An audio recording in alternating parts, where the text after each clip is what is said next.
നമസ്കാരം. US-വെനസ്വേല conflict global മാർക്കറ്റിനെയും Indian മാർക്കറ്റിനെയും പ്രതികൂലമായി ബാധിച്ചെങ്കിലും ഇത് ഡിഫൻസ് സെക്ടറിലെ സ്റ്റോക്കുകളിൽ ഒരു മൊമെൻറ്റം സൃഷ്ടിക്കുന്നതിന് പിന്നിലെ കാരണമായി. കഴിഞ്ഞ ഒരാഴ്ച കൊണ്ട് ഡിഫൻസ് സെക്ടറിലെ പല പ്രമുഖ സ്റ്റോക്കുകളും ഡീസൻറ്റ് പെർഫോമൻസ് കാഴ്ചവെച്ചു. Solar industries, MTAR technology, Bharat dynamics, Bharat electronics, Hindustan aeronautics limited തുടങ്ങിയ സ്റ്റോക്കുകളൊക്കെ വീക്കിലി ബേസിസിൽ 8% ഉയർന്നു. US-വെനസ്വേല കോൺഫ്ലിക്റ്റ് അവസാനിച്ചെങ്കിലും ഗ്ലോബൽ മാർക്കറ്റിൽ അൺസർട്ടനിറ്റീസ് ഇപ്പോഴും നിലനിൽക്കുകയാണ്. അതിലേറ്റവും പ്രധാന കാരണം ഗ്രീൻലാൻഡ് US ഉടൻ തന്നെ പിടിച്ചെടുത്തേക്കും എന്ന രീതിയിൽ വരുന്ന വാർത്തകളാണ്. ആദ്യം ഡെൻമാർക്കുമായി ചർച്ച ചെയ്ത് ഗ്രീൻലാൻഡിനെ വിലയ്ക്ക് വാങ്ങാനാണ് US ലക്ഷ്യമിടുന്നത്. പക്ഷേ ഗ്രീൻലാൻഡ് നോട്ട് ഫോർ സെയിൽ എന്ന രീതിയിൽ ഡെൻമാർക്ക് പ്രതികരിച്ചിട്ടുമുണ്ട്. ഇതിനെ തുടർന്ന് ചിലപ്പോൾ ഗ്രീൻലാൻഡിനെ അനക്സ് ചെയ്യുന്ന രീതിയിലുള്ള മിലിറ്ററി ആക്ഷൻ വരാനുള്ള സാധ്യതയുമുണ്ട്. ഈ ഫാക്റ്റുകളുടെ പശ്ചാത്തലത്തിൽ ഗ്ലോബൽ മാർക്കറ്റ് അൺസർട്ടനായി നിലനിൽക്കാനുള്ള സാധ്യത ഓരോ ദിവസം കഴിയുന്തോറും വർദ്ധിച്ചു വരികയാണ്. ഇവിടെ അമേരിക്കയുടെ മിലിറ്ററി അനക്സേഷൻ്റെ പശ്ചാത്തലത്തിൽ ചൈനയും തായ്വാനും മുകളിൽ മിലിറ്ററി ആക്ഷൻ നടത്തിയേക്കും എന്ന രീതിയിലുള്ള ചില റിപ്പോർട്ടുകളും പുറത്തു വരുന്നുണ്ട്. ഇങ്ങനെയുള്ള റിപ്പോർട്ടുകൾ വരികയാണെങ്കിൽ അത് ഗ്ലോബൽ മാർക്കറ്റിനെ കൂടുതൽ വോളറ്റൈലാക്കാൻ സാധ്യതയുണ്ട്. കൂടാതെ ഈ ഒരു പ്രത്യേക സാഹചര്യത്തിൽ ഇന്ത്യക്കും ഇന്ത്യയുടെ ഡിഫൻസ് ബഡ്ജറ്റ് ഉയർത്താതെ നിവർത്തിയില്ലാത്ത കണ്ടീഷനിലേക്ക് എത്തുകയും ചെയ്യും. 2026 ബഡ്ജറ്റിലും ഡിഫൻസ് സെക്ടറിൽ അല്ലെങ്കിൽ ഡിഫൻസ് അലോക്കേഷന് ഗവൺമെൻറ് വളരെയധികം പ്രാധാന്യം കൊടുക്കുമെന്ന് തന്നെയാണ് അനലിസ്റ്റുകൾ പ്രതീക്ഷിക്കുന്നത്.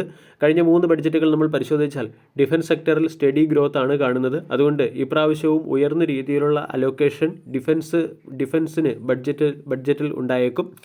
അതും ഡിഫൻസ് സെക്ടറിലെ സ്റ്റോക്കുകളിലെ ഒരു മൊമെൻറ്റത്തിന് പിന്നിലെ പ്രധാന കാരണമായി മാറിയേക്കും. മാർക്കറ്റ് വീക്ക് ആയതുകൊണ്ട് ഇപ്പോൾ ഡിഫൻസ് സെക്ടറിലെ പല സ്റ്റോക്കുകളും അട്രാക്റ്റീവ് ലെവലിൽ ലഭിക്കുന്നുണ്ട്. ബഡ്ജറ്റുമായി ബന്ധപ്പെട്ട ന്യൂസുകൾ വന്നു തുടങ്ങുമ്പോൾ ഡിഫൻസ് സെക്ടറിലെ സ്റ്റോക്കുകൾ ഹയർ സൈഡിലേക്ക് നീങ്ങാനുള്ള പോസിബിലിറ്റി വരികയുമാണ്. ഇപ്പോഴത്തെ പ്രത്യേക ജിയോ പൊളിറ്റിക്കൽ ഡെവലപ്മെൻറ്റിൻ്റെ സാഹചര്യത്തിൽ ഗവൺമെൻറ്റിന് make in India, Atmanirbhar Bharat പോലുള്ള കൺസെപ്റ്റുകൾക്ക് കൂടുതൽ പ്രാധാന്യം നൽകേണ്ടതായിട്ട് വരും.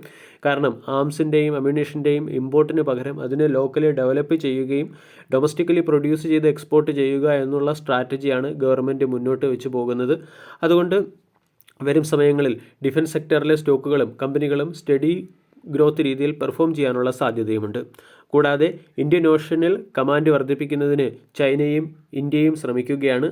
ഇതും നേവൽ സെക്ടറിനെയും ഷിപ്പ് മാനുഫാക്ചറിംഗ് സെക്ടറിലെ സ്റ്റോക്കുകളിലും ഒരു ട്രിഗറായി പ്രവർത്തിക്കുമെന്ന് ആനന്ദ് റാട്ടി ഉൾപ്പെടെയുള്ള ബ്രോക്കേജ് ഏജൻസികളുടെ അനലിസ്റ്റുകളുടെ റിപ്പോർട്ടിലും പറയുന്നു.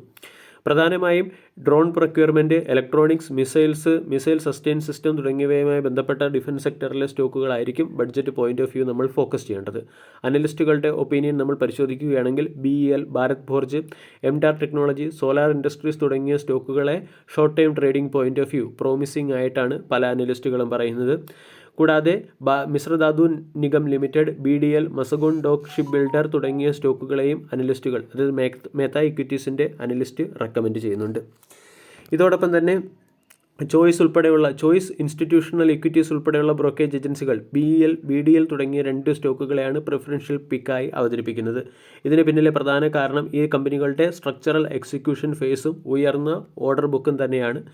സ്ട്രക്ചറൽ എക്സിക്യൂഷൻ ഫേസിനോടൊപ്പം തന്നെ കമ്പനി അതിൻ്റെ പ്രൊഡക്റ്റുകൾ അപ്ഗ്രേഡ് ചെയ്യാൻ ശ്രമിക്കുന്നതും ഡൊമസ്റ്റിക്കലി കമ്പനിക്ക് റിപ്പീറ്റായിട്ട് ഓർഡറുകൾ ലഭിക്കുന്നതും ഈ സ്റ്റോക്കുകളെ സംബന്ധിക്കുന്ന പോസിറ്റീവ് അപ്ഡേറ്റ് ആണ്.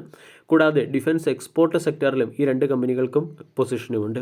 2029 ഡിഫൻസ് എക്സ്പോർട്ട് 50,000 കോടി രൂപയ്ക്ക് മുകളിലേക്ക് എത്തിക്കുമെന്നാണ് അനലിസ്റ്റുകളും പ്രതീക്ഷിക്കുന്നത്. ഇതിൻ്റെ പശ്ചാത്തലത്തിൽ long time point of view defence സെക്ടറിലെ പല സ്റ്റോക്കുകളും സ്റ്റഡി ഗ്രോത്ത് കൈവരിക്കാൻ സാധ്യതയുണ്ട്.